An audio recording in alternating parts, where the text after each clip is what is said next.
The Bible talks about seven major sins.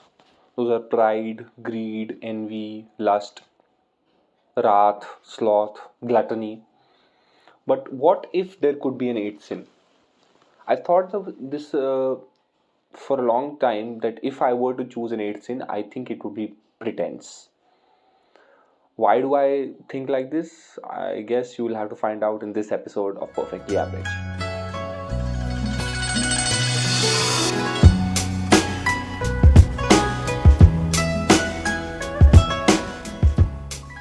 Before I get into why I think pretense is the eighth sin, I'm going to give you some background as to what brought this to my train of how did I get to this thought. Um, because for the past couple of years we've been working from home, so I've spent more time with my family and older people in general versus younger people or people of my generation. And one thing that I've noticed very significantly in the differences in how thoughts are formed in younger people versus in older people is the conviction of a thought.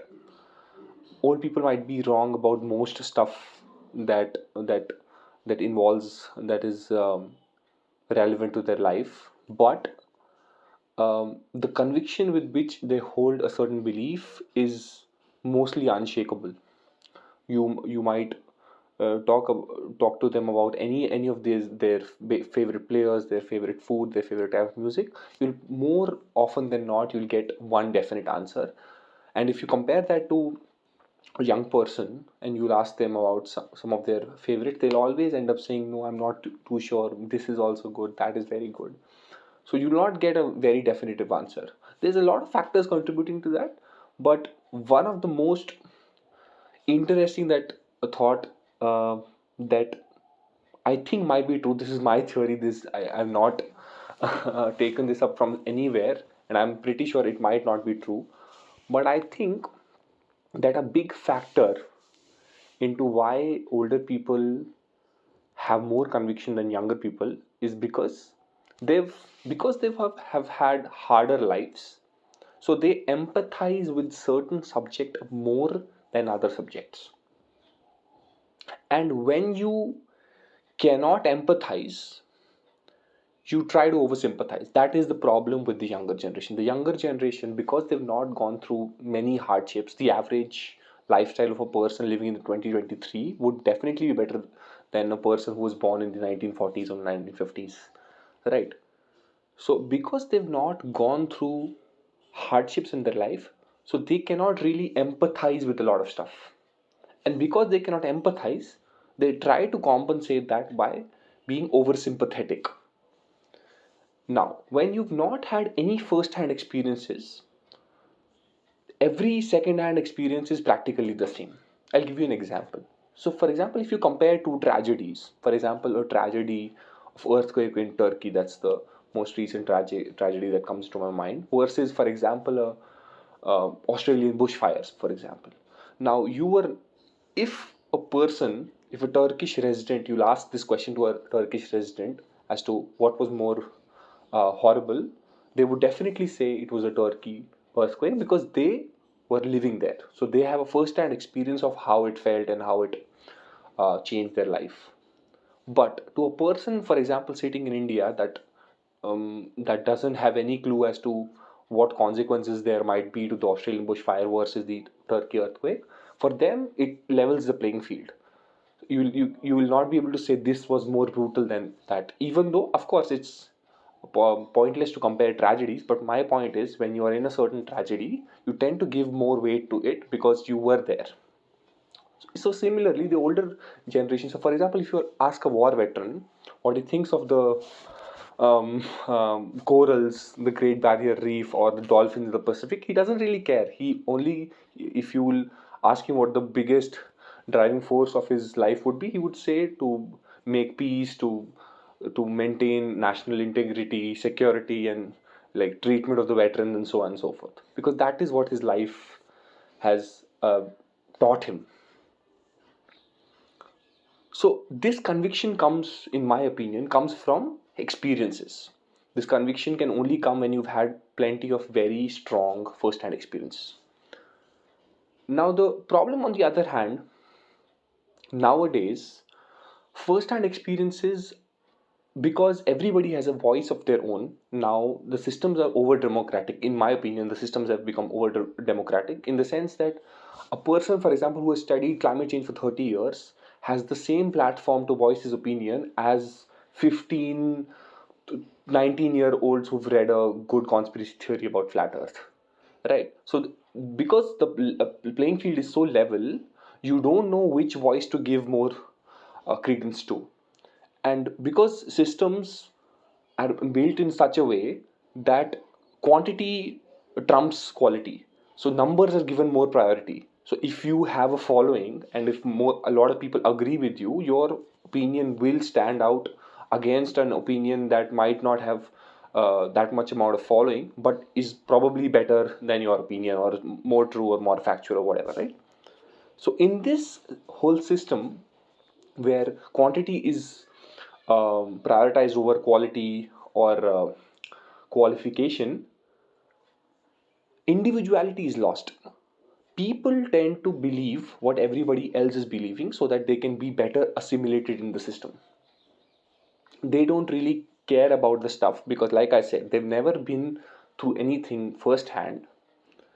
Whatever experiences they've had firsthand, of course, they will prioritize them, but apart from that, everything else is the same for them. So, because they've not had any um, experience of a very tragic thing or something like that, when everything becomes equal to them, individuality becomes lost. So what they try to do is to just assimilate in the system. So if everybody is talking about the Australian bushfire for 1 week, everybody would be talking about that. I'll give you a very good example, I think, that's relevant to my life. So I'm a Kashmiri Pandit, and I've from my childhood I've been taught stories about how atrocities were carried out on the Kashmiri Pandits in the 90s, and how my parents fled their homes and how we settled and how all the hardships and everything. So I've seen my father struggle for 30 years to get some recognition of that there was a genocide that happened or something like that happened, to carry out some legal action or something like that. And I've seen that he's dedicated his whole life to one cause, one primary cause. Now, when the Kashmir files came out, I saw that a lot of people, people who knew that I'm a Kashmiri, but they came to me, asked questions. Oh, was it actually true? Did this actually happen? Was it this bad? Whatever, right? And I kind of felt slightly good in the sense that people are getting more aware. But I kind of knew that this is going to fade out in a week or two, and that is exactly what happened. All the issues that feel so imminent, so prominent at a time, all of them fade out because people don't really care about those stuff because it doesn't happen to them. It hasn't happened with them, right? And because everything has not, so nothing, all these things have not happened to them, everything becomes equal. So if there's there's a thing that happened today, and there's a thing that happens 1 week from now, because of the recency bias, they will go with the after 1 week they will care more about the thing at that time, because they didn't really care about any of those things, but because that is more recent, so their attention will be there. One other thing that has contributed to this is, I think, the shorter attention spans of people. I think um, because everything, like we have too much information nowadays, we've attention spans have become much shorter, so we get bored of stuff easily. We don't really put our efforts or our attention to one thing consistently for a period of time. That's true with, I think, pretty much all facets of life at this point, that people don't really um, like like go deep, and like there's a lot of breadth of information, but the depth of information, I think, has is lost a little bit. So uh, I think this over democratization, or if you talk about assimilating, or this need of external validation, all of these have contributed to the fact that everybody is trying to just feel relevant. I think everybody is just trying to feel appreciated. They just want to get on with their lives. They just want to be feel validated. They would just want to be part of the group. They don't really care about anything. They just want to be a part of the group that they can feel associated with. And because of that, what happens is that I don't really care about if you really care about an issue that concerns me or not. I don't really care. Even if you don't, I will still try to work on my goals, right? It doesn't really matter. But what matters is that because of this um, false pretense of work, like thinking or like showing that you care about something, hypocrisy becomes a very huge part of today's life, and that is why I think pretense is the eighth sin. I'll give you an example. um, Climate change is probably the only issue that I think has been a part of discussion for a few years now. I think for the last 5-10 years, we've been talking about climate change seriously all the time. And I see people making a lot of efforts, changing their lives to be more eco-friendly, reduce their carbon footprint and whatnot. But honestly, if you see that even if you make your carbon footprint zero or even negative, it's not going to change how the climate is changing. Practically, we cannot affect climate change because we don't have that much power. We do not produce that much carbon that actually affects. The most of the carbon or most of the uh, greenhouse gases are not produced by households anyway. That is not to say that you shouldn't be eco-friendly, but that's just a fact. But the problem is that when people take up this moral high ground to make themselves feel good, I think Jordan Peterson has a very good idea about this. I don't agree with a lot of things he says, but one of the things he said once was that we take up these pseudo moralistic stances to make ourselves feel good, and we don't really do anything about it. Like we know that climate change is such a big issue that even if we do everything we can, it will still not impact it. But we can make ourselves feel good by putting like buying an electric car or whatever, right? It's just a feel good factor. There is not really anything that you're contributing to it.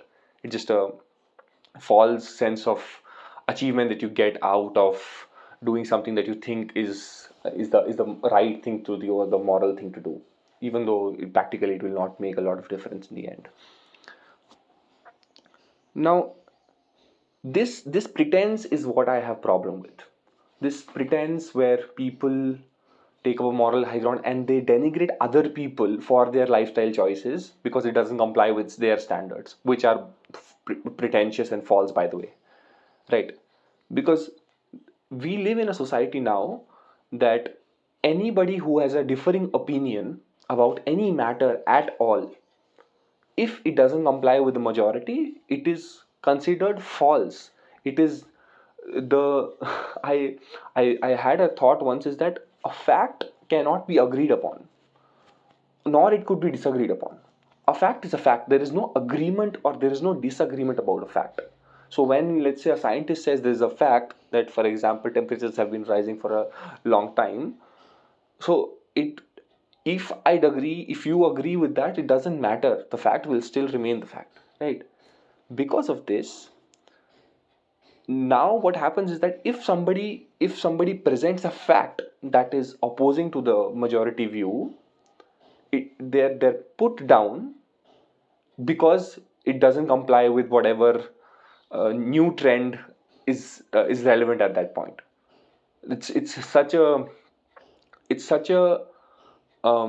contradictory thing, in the sense that whatever you feel right now takes precedence over whatever has been discovered and researched and thought out and like been through reiterated several years. But whatever you think is right now takes precedence over all of that.